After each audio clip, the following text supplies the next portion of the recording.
episode of the TWC MMA podcast is brought to you by Savage Lifestyle. Shout out to Nick, who has been instrumental in our merchandise strategy. He's also been our boots on the ground marketing campaigner.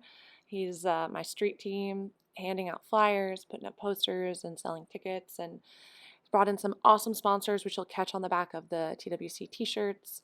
And just all around a great support system throughout all of this. So appreciative of him and everything he's done, and so grateful to Jenny for introducing me to Nick. You can find him on Facebook. His brand is called Savage Lifestyle. It's a really awesome streetwear brand.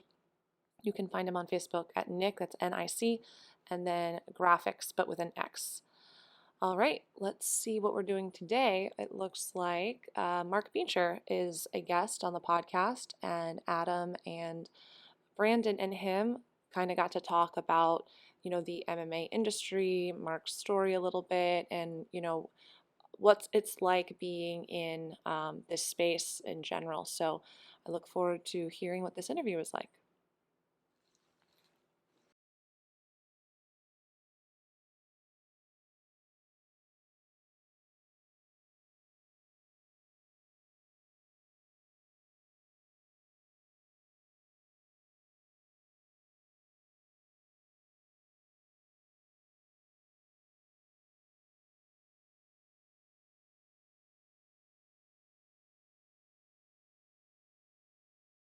All right, we're live. Welcome back to another TWC podcast. I'm Adam. We have our chief project manager, Brandon, with us, and I know he's going to be excited for this week's guest because they have a little bit of a relationship. So it is Mark Beecher. So how you doing, Mark? All right, I'm all right. We're live. People are watching this live. They will. No, this is going to be pre-recorded, and then we'll put it up after. That's cool. You still don't have to watch what you say. It's at the end of the day. It's all, wow, that probably wouldn't work anyway. So anyway, I'm super sick too. So I got like Omicron or whatever. Yeah, one of the variants. Megatron. Yeah. So there'll probably be a lot of sneezing and nose running. That's just. Hey, 10% of Beecher is still more than enough Beecher for the whole world. So, all right, let's go. So Mark the Hyena Beecher, one of the pioneers in MMA. I remember asking Beecher a while ago, I'm like, man, you trained these guys? He's like, oh yeah, Matt Brown. He's like, I trained him. I'm like, what, really? It's like, was he looking for a Muay Thai coach? And he said, no. It's like, I fought MMA like 2 decades ago. And I'm like, okay. Yeah. So how... I fought MMA when it was illegal in California. So we went to Tijuana to fight in this club called Baby Rock. It was a cool club. I have a bunch of stories behind that too. Yeah, oh, we're ready to hear them. How did you start fighting? Like training and whatnot? What got you into just even wanting to punch people for sport? Man, really and truly, it was the UFC number 3, I think. I was like, what the fuck is this? It was like real fighting. It was like, this is style versus style. At first, it was style versus style, right? Now MMA is a style, right? So, it was proving what really worked in real fights and what didn't. And I was down. So long story, I chased some girl to Oklahoma, and I was chasing some girl, and I went to Rafael Lovato's gym, and that's where I started, right there. I started with Lovato. Got beat up by a 17-year-old. Bad. Yeah. Lovato's a ninja, dude. If you know anything about jiu-jitsu, but that dude. Oh, for sure. Special. Floor karate, something special for sure. We were just talking about that. That it's even somebody that knows very little about jiu-jitsu versus somebody that knows nothing. It's still it's a multiplier of 100x of who's going to win that fight. Mm-hmm. Did you start training MMA first, or was it jiu-jitsu? What? How did the sport evolve for you personally? Well, it was at Lovato's. Lovato Senior used to teach before Junior is now the coach. But he taught us Jeet Kune Do is what he did, which is part of it is Muay Thai, and we did stand up and we did ground, we did everything, And then I wanted to fight, so I fought MMA and I fought Muay Thai first, but I wanted to fight, so we did it. And we did everything, you know. You- It was hardcore back then. Like, you want to go in the parking lot and train in the parking lot on the concrete, and I was like, hell yeah, let's go. You know, most people know, but I wanted to do it. Yeah. you've uh you've had a very storied career. You've trained and fought all around the world. And what was it like fighting overseas for the first time? You're a young kid going overseas, whether it be Thailand, Japan, what have you. What was your first experience going overseas? What was going through your mind at that time? Uh, I think first overseas was a jiu-jitsu competition, the World Championships in Brazil, and just nerves, man. Nerves always killed me worse than anybody else. I never really got. The only time I really didn't have bad nerves is when I fought very often. You know, I fought a bunch of weekends in a row, then I wasn't nervous. But most of the time, nerves will spoil your whole game. You know, your Oh, for sure. competition. Like it's just nerves or something. I mean, you're going into the neighborhood of Brazilian Jiu-Jitsu for a Yeah, tournament in Brazilian Jiu-Jitsu where you're going to be the yeah. underdog right away. Uh, Yeah, and plus they hated us back then, dude. I mean, I think I did the Pan Ams first, and I passed this guy's guard. Well, no, I took the guy down and I didn't get points, and this and that because it was just you're white, you ain't getting points, dude. You know what I mean? You're not Brazilian. Yeah, but it's more even now. Everybody's more cool about it now. Back then, it was bad. It was bad. Bad bias. you you're one of the more experienced coaches because of the fact that you've done it all these different tournaments, all these different styles. How much of that personal, like, hey, when I first fought in Brazil, this is how it went.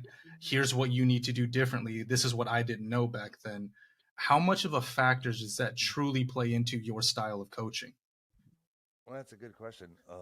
Really and truly, it's more of I didn't do shit right. I didn't do anything right. You know, I was like, look, this, don't do this and don't do this. So I need you to do this because I didn't do it. You know, and that's why I think are my guys always are better than I am because I know what not to do. You know, I didn't do the sprints. I didn't do the hardcore shit that I have my guys do, and my guys are a lot better. All of my guys are way better than me. You know, your because I didn't do the right thing. your gym is constantly full of killers, guys that go in Thanks, man. at 18, 19, 20 years old, train for 3 4 months, like, hey, we're gonna get him ready for his first amateur fight 3 months No, in. you know? mostly no. Yeah, I have a couple guys that a couple months in they did it, but Yeah, most of the time, nah. for sure. I mean, some guys got to be trained differently. Some guys are natural Yeah, talent. I've for sure seen that. um I wish that the everyone listening in the audience gets to see your coaching style, because there is the pampering coach, there is different styles. Mark Beecher is one of the most realistic coaches that I've ever seen. And during a tournament when I was backstage, he told one of his fighters, he's like, "Hey, you need to fuck up this guy's legs. If you don't fuck up his legs, he's gonna fuck you up." and then that's a good point. and That's a then good point. that first round, he had lost pretty badly that first round. He's like, I said, if you don't fuck up his legs, he's gonna fuck you up, and he didn't listen. And then went back round 2 and round 3, and then won it on a majority decision or whatnot. And I'm Right. like, the game plan is there. You just got to listen, especially for all those fighters. Generally speaking, if you have a such a decorated coach, you got to listen to him. This guy's been through hundreds of fights, whether his own or you his, you also have to realize sometimes like I'm pretty good at game planning. I've game planned a lot of people and it's worked. But sometimes that game plan doesn't work, dude. And it's the whole game plan and you're like, "Oh shit, you got to have A and B." So if A doesn't work, okay, we got to switch this game plan real quick in between rounds. I got to switch this, you know? But really and truly I'm pretty good at game planning people. It mostly comes out 90% of the time. oh, for sure. If they listen, it works. Yeah. Yeah, I mean, trying to control your fighter in that regard. definitely changes things. Yeah, for sure. When did you start getting into coaching? When did you was it just a natural progression? Was it just coaching other fighters and you feeling like, hey, you know what, I'll corner you for this fight, and branching out that way? Because it's always interesting No, to see. not really. I had a chance to move to Las Vegas and be a coach, and I was fighting Muay Thai at the time. And they were like, "You want to come out and coach guys?" And I go, "I don't know if I can coach guys. I'm probably I might be able to. I don't know. I've never done it." So I said, "Look, I'll come out there for, I don't know, a week, or I forget. And if I think I can help them, I'll do it. But if I don't think I can help them, I'm not going to do it. You know what I mean?" So I went to Vegas, and man, they had this little gym. It was so small. It was a real little gym, but you had Andre Arlovsky, we had Forrest Griffin, we had all these guys were there at the time. Randy Couture, Scott Smith, Uriah Faber. All these guys were all in there training. I'm like, what the fuck? So I'm watching their stand up, and then I'm like, yeah, I think I could help these guys. There was little things I thought I could help them with. So I moved to Vegas, and that's when I started coaching. So was that before you obviously were on or brought in for Team Griffin for the Ultimate Fighter? Was that like kind of the aftermath? Like that came after meeting them at that small gym in Las Vegas for the first time, and then being able to see what you can actually bring to the table? Yeah, it was that gym where I started training, and then they opened a bigger gym, and I worked for them, and I went there with them, and then we did the Ultimate Fighter, and then we won the championship. It's awesome. Yeah. What was it like training guys that were at the height and the peak of the UFC? Because if we're talking 10 years ago, even 15 years ago, the UFC was just at unprecedented levels. I mean, they were just everywhere, Bud Light sponsors, just everything, right? Condom Depot in the background. Talk about Bud Light.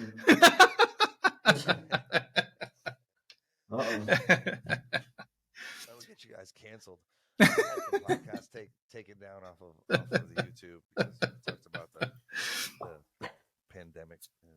But anyways, yeah, dude. It was different. It wasn't as big as it was now. We used to go to UFCs and just walk up, and they'd be like, "Hey, what's up?" and let us in.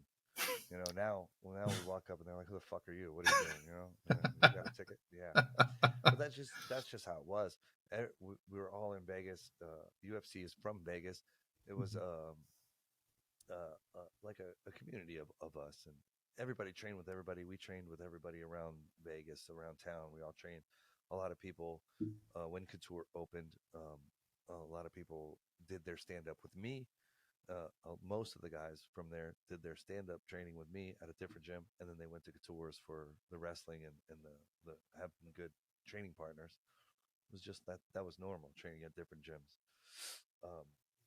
But I mean, it's the same as training anyone else for any other fight. You have to game plan the guy. They have to execute the game plan. If they can't, they can't. If they can, no, all right. Great. It's the same.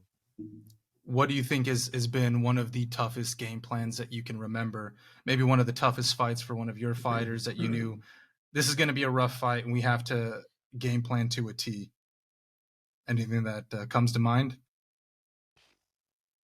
Every fight? Not everyone, but 99% of them. Every fight's tough, dude. I mean, every fight, not every fight, but most every fight is tough, and game planning works. But look, dude, you game plan somebody and they clip you, the fight's over. That's it. You lost. That's fighting. That's part of fighting. Yeah. You know what I mean? Like, oh man, what happened? Well, you got clipped. I mean, you got hit on the chin. You got knocked down. You got finished. I mean, but you were working the game plan excellent up to that point. But that's part of fighting. It's part of it. Yeah. Get knocked out doesn't hurt you, but it hurts everyone watching. Yeah. I've been there. Yeah, I mean, there's I'm trying to, you have such a storied background. You know, the stories that you shared with me, obviously off camera and stuff. Nothing crazy, but just all those fun stories that you've had with these fighters. You know, you've mentioned like you know, going up to Montana to fight. You know, having Roy Nelson That was fight. Roy Nelson. Yeah. I cornered Roy Nelson for his first fight. He was our jiu-jitsu coach at that little gym that I was talking about. He was the jiu-jitsu coach. He's really good at jiu-jitsu, man. That dude is good.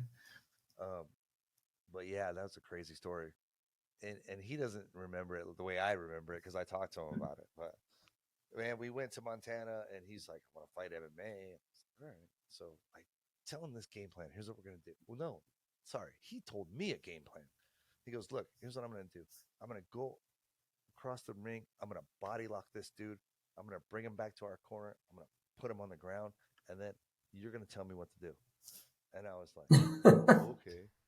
Like, look, dude, here's how my brain worked whenever I fought.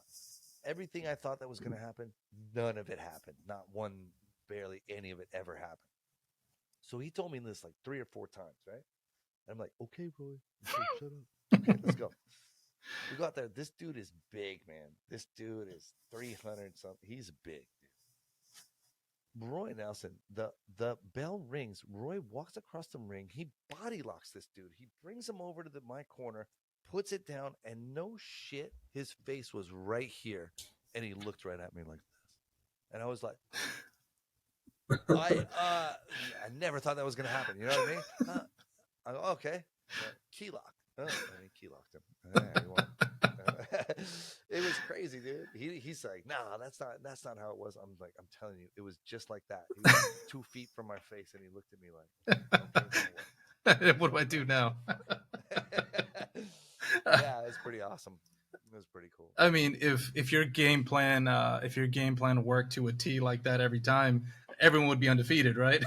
Yeah, I wish. Yeah, exactly. Yeah, but that was amazing. So are there any more memorable fights that you've coached? Like what would be probably like your favorite fight that you've ever like got to corner for? Dude, that's a really hard question because every fight is important. You know, win or lose, every fight is important to help someone. You know, I'm not doing the fighting for them, but I'm helping them achieve some goals that they want to do or their dream or whatever it is, you know. But when Forrest won the UFC championship, it was pretty big. It was a pretty big deal. And then I had Kevin Ross win, you know, 5 WBC belts or whatever, and then Chaz Mulkey win a bunch of belts, and I had, you know, my kids win amateur belts, a bunch of them. They're all important. You know. And even when you lose, it's still an important fight. You know, I don't know. It's really hard. It's a really hard question to answer. I don't know if I answered that. Right. It's because he's gonna have hundreds of his fighters listening to this, so he's trying to not. No, fuck them. That was a good answer. They already know. No, but every fight is important. You know, it's like right then at that moment in time, this is the fight we're thinking about. None of those other fights mean shit right now. This fight is what means something. You know, so every one of them at the time is important. Yeah, it doesn't matter if you're 10-0 or 0-10. This next fight's going to be the most important one, and you have to treat it that way. Absolutely. If you're 0-10, you better win, man. You better find a new career, dude.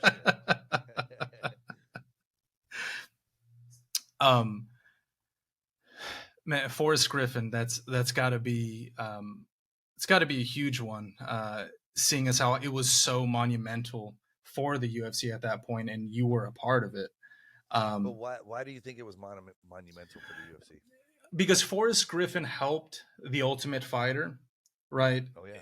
And because of that, and then him winning the belt just proved how important the Ultimate Fighter was to the UFC. So when they told me to my face, he said, "Listen, Forrest and Stefan, I know Stefan died, but Forrest and Stefan, for the rest of their lives, they will have a job with the UFC if they want." Yeah, because he said that is the fight that made the UFC go big. Yeah. I said, no, I don't give a shit what anybody says. That's the fight that made the UFC get big. Well, I didn't train Forrest at that time, but yeah. So that he told me that. Yeah, it was absolutely. I mean, I think for some time it was like the most watched video on YouTube and whatnot. Oh, You yeah. know, way back in the day, just because it was a monumental fight in that regard. And just me as a teenager during that time when that all happened, it's like everyone seemed to know who the UFC was now and who Forrest Griffin was. They could have not named 3 MMA fighters, but they absolutely knew who Forrest Griffin was. Yeah. Definitely after that fight. So I mean, just from being around at that time, yeah. So I'm also thinking you and Kevin Ross. That's got to be a very interesting time. That time frame, you know, in California, right? You were in California at that time? Yeah. In Vegas.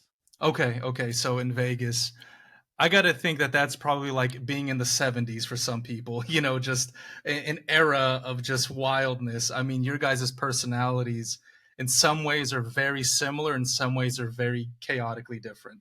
Yeah, I'm very different than Kevin. Kevin's Yeah. calm a lot, and I'm not. But I try. But that's what I mean. It was like the perfect yin and yang. Both of you are very very politely insane, but in different ways. Yeah. That's true. That's true. Yeah. Um, There's no denying that for sure. what's what's the so what was that like training somebody that's just, I mean, everyone's very very different, you know, that you have trained, but at that point, was Kevin at the peak of his career? Where was he when you were training him? And how did, I mean, Yeah, I mean, look, we trained with Master Toddy too, but Master Toddy's a good coach. He's a really good coach. I don't care what anybody says. Master Toddy this and that. He's a he's a great coach. But you know, I had a gym, so he would come and train with me, and then we would train with each other. We beat the shit out of each other's too. And then I would train him for some of his fights, and I just helped him as much as I could as a friend and as a coach, you know. And I think his best fight was versus Senchai. That was a fucking banger. It was crazy. that's I think that's right at the time when he was at his best, and I helped him with that one too. And so did Don House, and Don House. You know who Don House is? mhm. He's a cut man for the UFC, but he's a boxing coach, and he had about I think 10 WBC boxing champions that were lefties. Jeez. So we trained with him for Senchai because Senchai's lefty. See what I mean? And then yeah. So I mean, I don't know if that answers your question. But It's there you go. yeah, to it brings up another question. You're gonna fight someone like Senshai. Uh-huh. That's a whole different game plan as a coach, right? Whether you fought Sanchai today or 20 years ago, you're still fighting Sanchai. Yeah. And some say he's even gotten better with age. But Yeah. did you guys fight him in Thailand? No, it was in Los Angeles. Okay. Oh, really? So so maybe Sanchai had a little bit less of the support, you know, from the from, you know, fighting in Thailand. That's got to be a whole different ball game.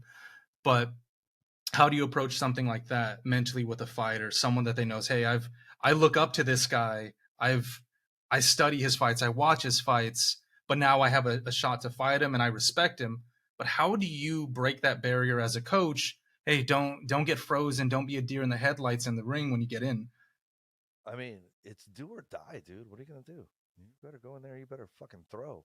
If Yeah. you know, the thing is, a lot of people now, a lot of people, a lot of reason people don't like um, a lot of the UFC guys now is they're fighting to not get knocked out. They're not fighting to win. They're fighting to not look bad on TV. That's bullshit, dude. I mean, you go out there and throw, and you trust in your training and things that you've done. If you get knocked out, that's part of fighting, dude.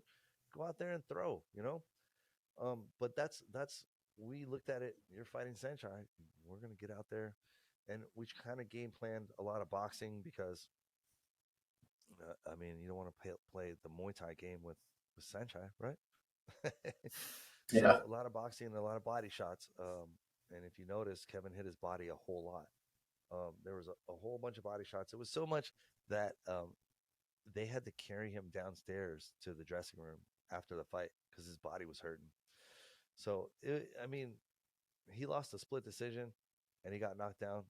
Uh, and at the time, I was like, that's not a knockdown. I was yelling, no way, that was a fucking knockdown. No way. And then when I watched the tape, yeah, it was a knockdown. But he did the game plan right. It's just Sanchai won.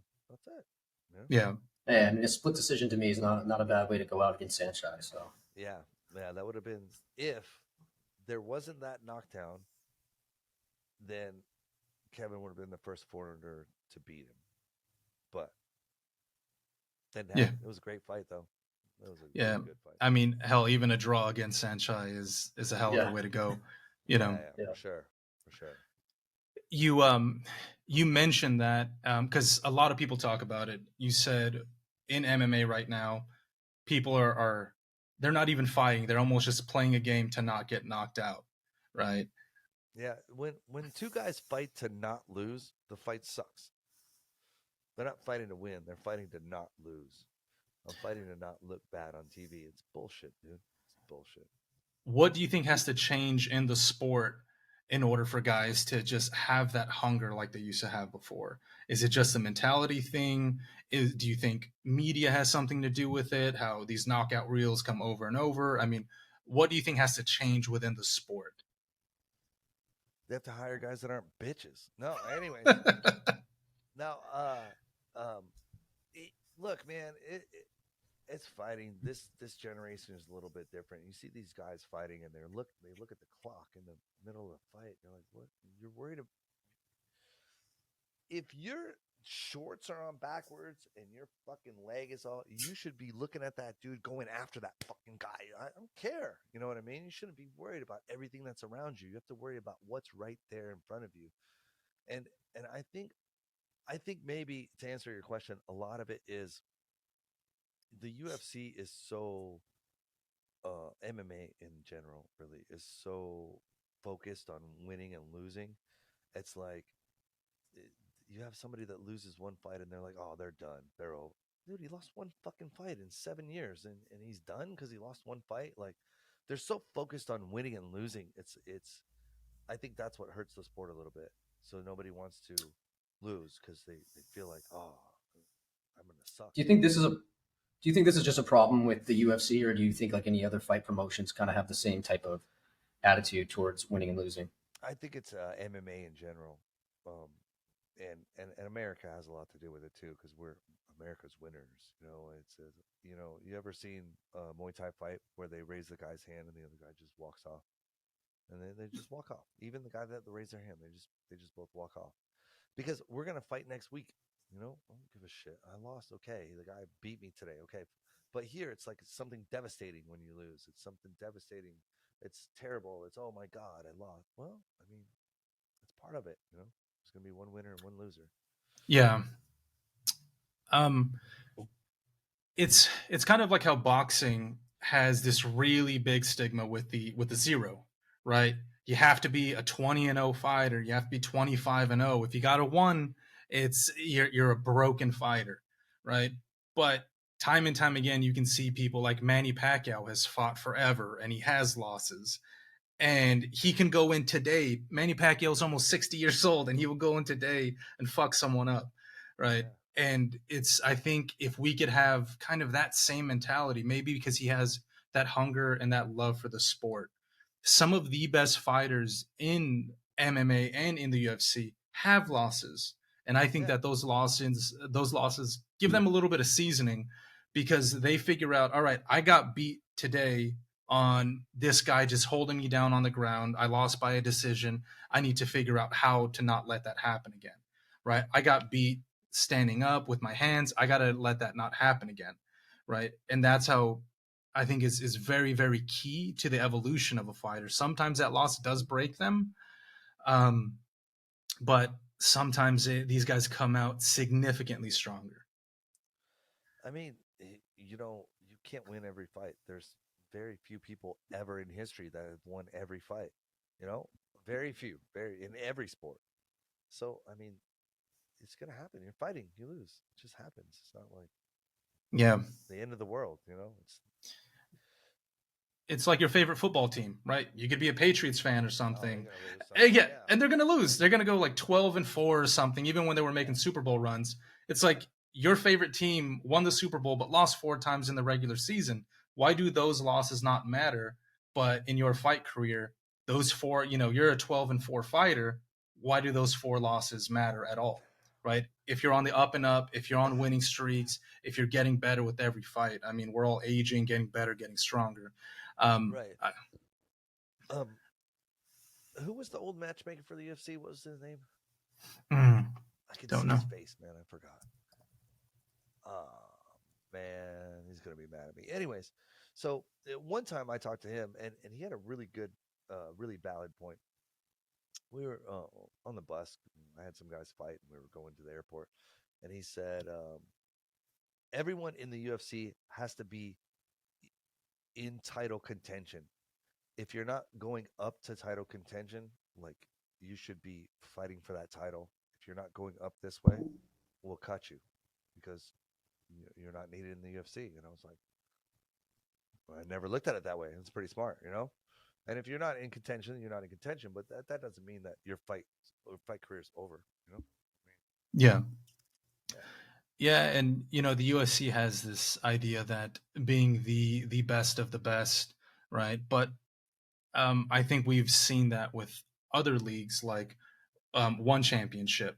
It's like, hey, we got some pretty damn good fighters too, right? The 125ers, the 135ers, these guys can scrap as well. I mean, Demetrius Johnson went over there and lost a couple of times, and he was just wrecking everybody in the UFC. And I think that competition is really, really good for the sport. I think he lost that last fight on purpose in the UFC. Yeah. Yeah. It's he was kept talking smack about the UFC, and he wanted to go somewhere else, but he was champion at the time. You can't go nowhere else. And then he just dropped that fight all of a sudden out of nowhere. Hadn't lost in how many years, and then just, oh man, I lost. Sorry. Yeah. And then boom, done. Went to 1. Yeah, he got traded. He got traded like a football player. Him and Ben Askren got traded. Oh yeah. Yeah. So but I think that was his way out, though. If he lost, then he's not champion. You can't take our champion, right? Yeah, I guess we could start a whole new podcast, conspiracy theories with Mark Beecher on. That's true. Sounds awesome. All of us conspiracy theorists are now truth tellers. I love it. Sign me up. I remember when the news broke in MMA. This was years back. His contract and Ben Askren's contract got traded for each other with ONE FC and the UFC. And people are like, they can get traded like a sports team? That can happen. And yeah, they just traded contracts, and that's what happened. And he's from what I've seen, is Demetrius Johnson is loving it in ONE FC. He's got better competition. Yeah. He's got tougher fights, and I think he's getting paid better too for being in that. I think we're going to see more people making the jump, honestly. Yeah, probably. But Americans don't know, but ONE FC is bigger than the UFC. Mm-hmm. They have, absolutely. They have more viewers. They have more people. They have more because they have all of the other part of the world, and UFC has all of the US, and a lot of the other part of the world too. But they're on TV in Asia and Russia and all over the place. Mm-hmm. Yeah.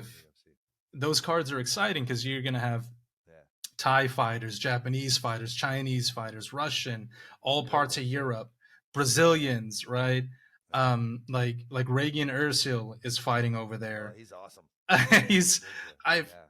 That's funny. I met him when he was fighting for Lion fights. And he was like the nicest, softest voice guy. Like, hey, he just flying knee knocked somebody out like an hour before I met him. And he was like, you could, it was just the funniest thing. I'm like, how could this guy be like this chill? I was like, you almost murdered a man. But he's, I mean, you're fighting in the ring, like outside the ring, we're not fighting. Yeah, exactly. This is my job. I got to go do this. I got to go knock this guy's head off. I'll be right back. Yeah. I mean, I think one of the best Muay Thai fights I've ever seen was Reagan Earsill fight Joe Nottawat. I don't know if you remember that one. Yeah. No, I was standing right by the ring. I had a fight in that show. Yeah. That Look at that was same side, right hand, right yeah. kick. You could see for a couple of rounds he was setting that up where he's like, all right, every time I throw a right, he's gonna lean to his left. Every time I throw a right, it's like, all right, cool. Yeah, I know. I saw It's yeah. that's one of those fights that I showcase to people when they don't know what Muay Thai is. I'm like, let me show you my favorite fight. Like this one is my favorite fight. Yeah, that's a good fight. And are there any moments like that where with any of your fighters or even your fight where it was a dog fight and win or lose, even in the middle of the fight, win or lose, I'm going to be proud of these fights? Man, I'm going to put you on the spot as many times as I can. And Yamato, Kevin and Yamato, like the first one. Yeah, the first one. He should have won. He didn't, but he should have won.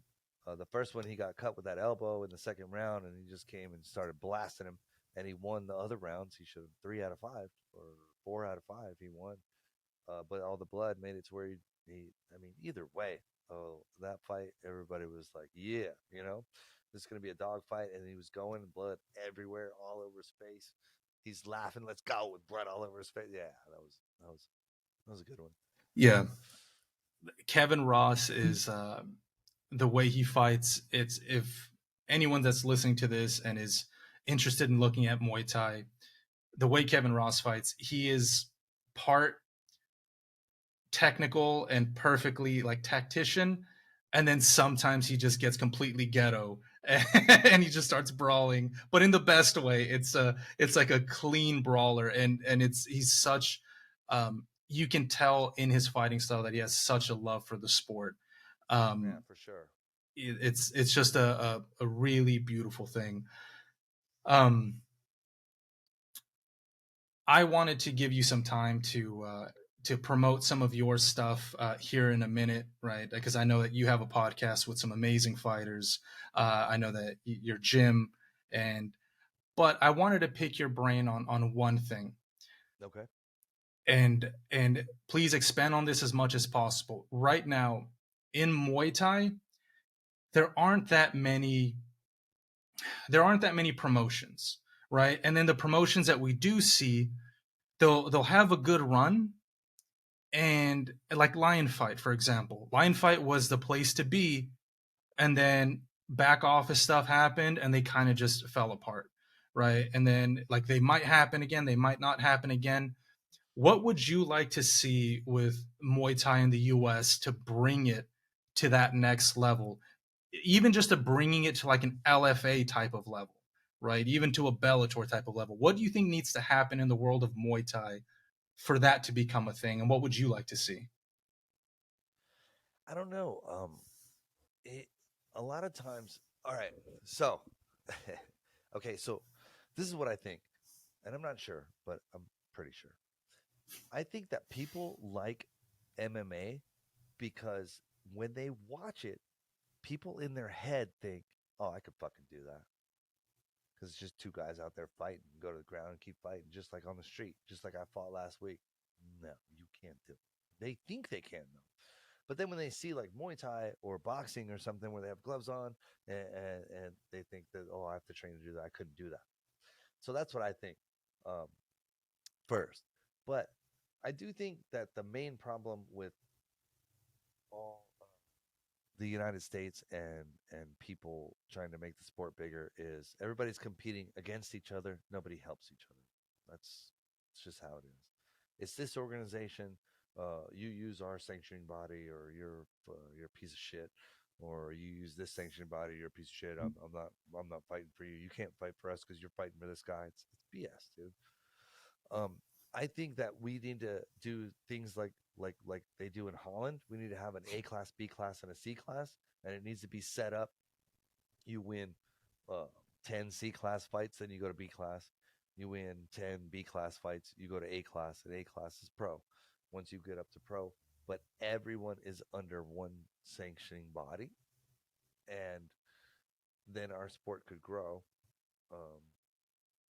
If it if that would happen, but the reason that it won't is because everybody will be like, well, it should be our sanctioning body, and then this guy will fight with this guy, and this guy will fight with this guy, and it'll never happen. Yeah.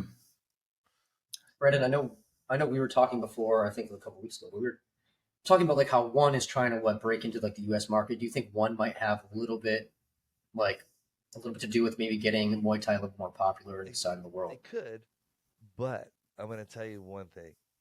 The first one championship in America, they did it in Denver.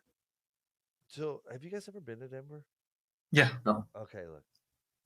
I didn't believe in that high altitude. Fucking, you're gonna get tired. That shit is real, dude. It's real. I lived in Denver, and I was in okay shape at the time. I shadow boxed, and I was, oh god, I was tired, bro. This one in Denver, there's gonna be a bunch of people that are gonna gas, dude. They're gonna gas if they don't go there early and blow out their lungs and get used to that altitude. They're gonna gas, and it may be. I'm not sure, but it could be not a very good show. I don't know. But I don't know if they're gonna make the Muay Thai scene bigger because look, here's the real deal. Just like Glory, Americans want to see Americans win. They don't want to see, Rod Tang in there winning. They okay, Rod Tang is awesome, right? But Americans want Americans to win. So if you get a bunch of guys with some name this long that you can't pronounce, fighting each other, Americans are like, who gives a shit? That's the reality of the situation.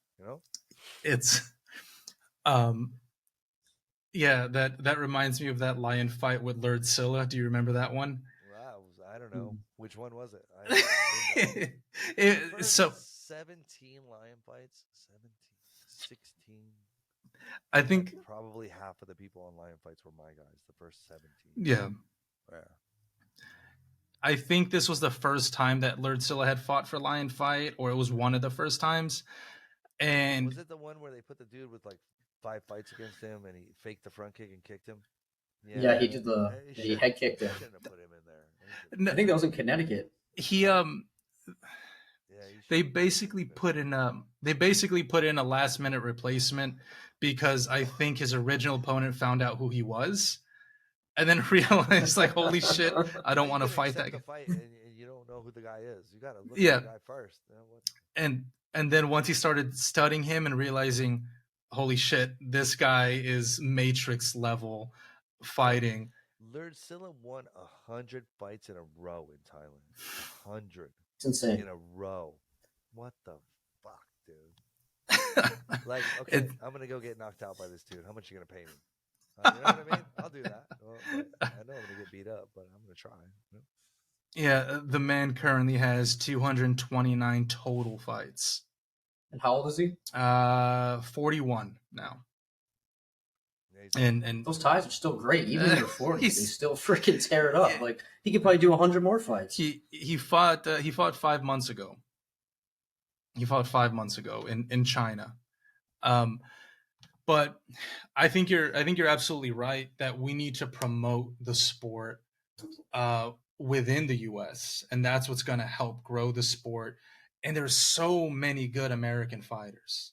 So many good American. I mean, you train a good portion of them.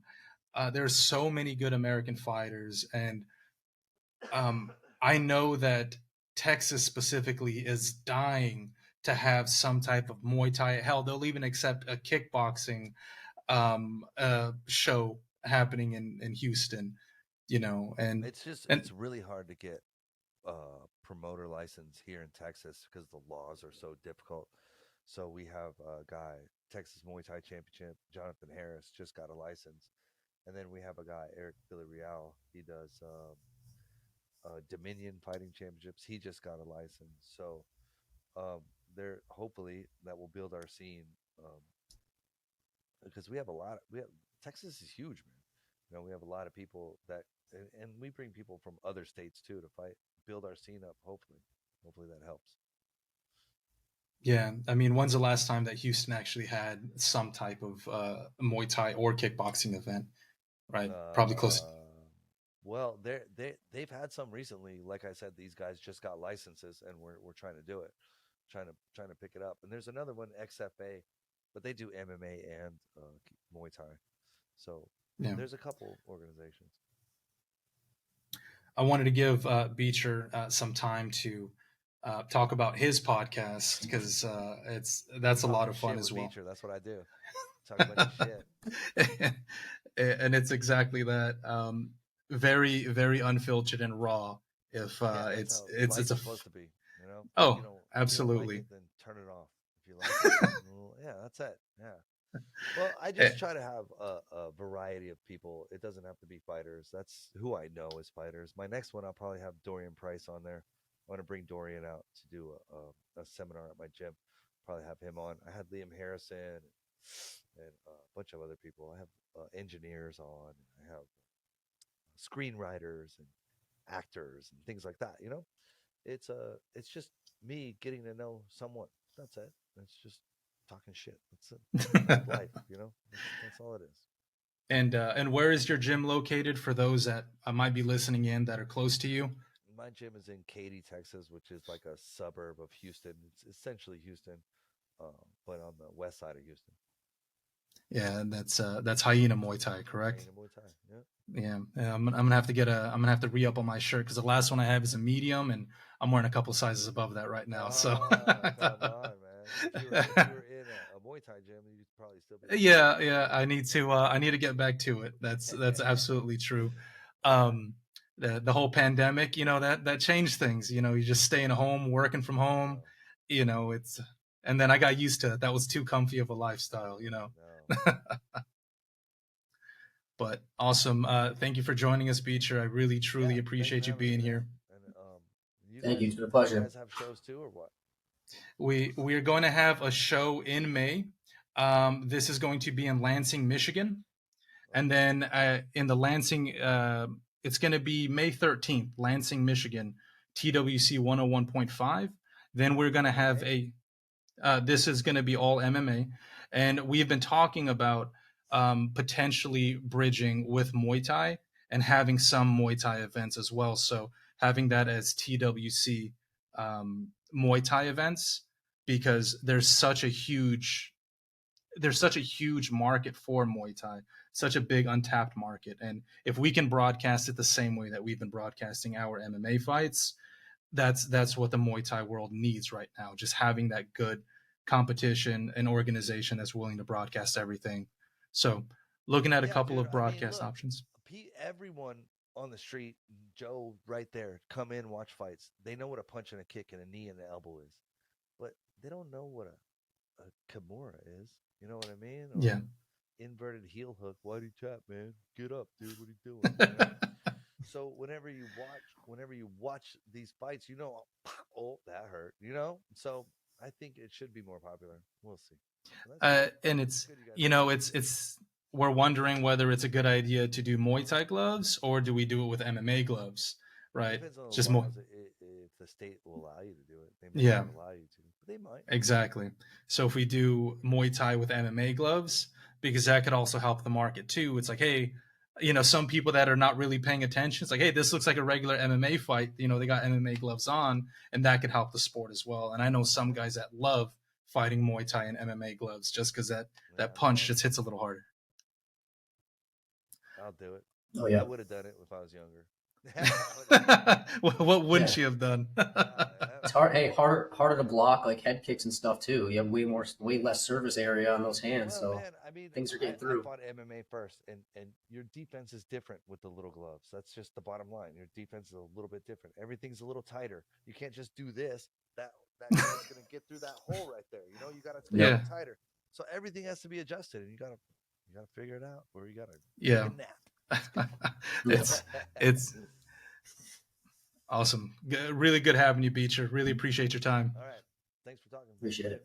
Yep. Once again, TWC 101.5, Lansing, Michigan, May 13th. Pay-per-view and tickets to the event are down in our bio. So just check that out, guys. Yeah. And thanks again for coming on. All right. Thanks for having me. Awesome. Thanks. All right.